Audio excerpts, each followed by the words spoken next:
मुझ पर ये इंकशाफात किसी हथौड़े की तरह से लग रहे थे। आज तक मुझे गुलाम मोहम्मद ने ये नहीं बताया था कि वो भी पढ़ा लिखा है। मैंने वो खत लिया और खोलकर पढ़ने लगी।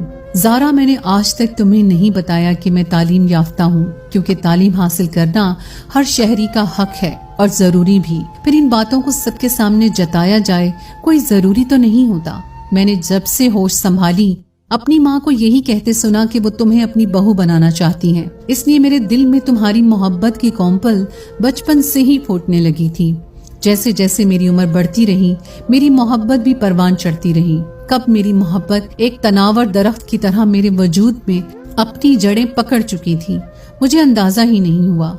मुझे जब भी अम्मा ये कहती ज़ारा पढ़ रही है, तो मुझे भी पढ़ाई का शौक होने लगा। जब वो ये कहती ज़ारा को खाने में ये पसंद है, मुझे वही चीज खाने में अच्छी लगने लगी।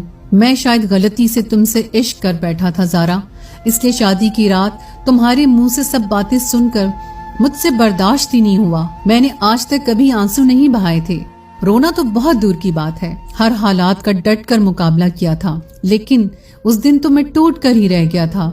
मर्द सब कुछ सह सकता है, लेकिन अगर लड़की शादी की पहली रात ये कह दे कि वो शौहर के बजाय किसी और से मोहब्बत करती है, तो शौहर का मान एतबार चिकनाचूर हो जाता है।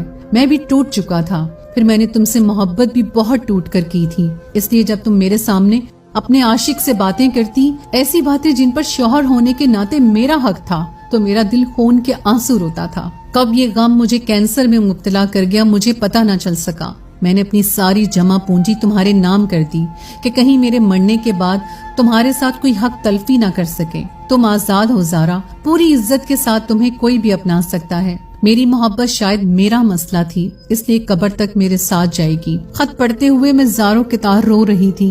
ये मैंने क्या कर दिया, क्यों कर दिया? मैंने सोचा समझा क्यों नहीं? मेरी बेतनाई ने मेरे शौहर की जान ले ली। मैं धाड़े मार मार कर रोने लगी। मेरी सास मुझे देखकर घबरा सी गई, कहने लगी ज़ारा ऐसा क्या लिख दिया था उसने?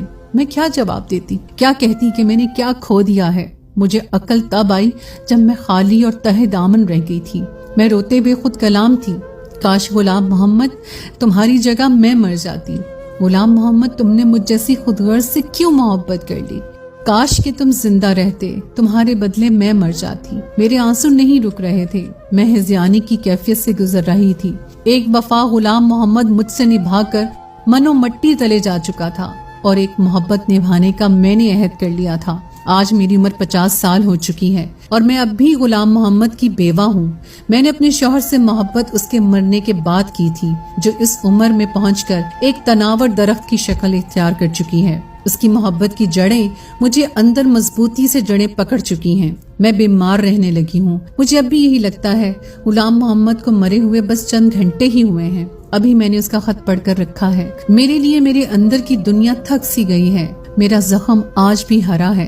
मेरे दुख में कभी कमी नहीं आ सकी। मेरी उन लड़कियों से गुजारिश है जो अपनी आला तालीम को सर पर सवार कर लेती हैं और अपने कम तालीम याफ्ता शौहर को हकारत से देखती हैं कि खुदारा अपने शौहर की कदर करें।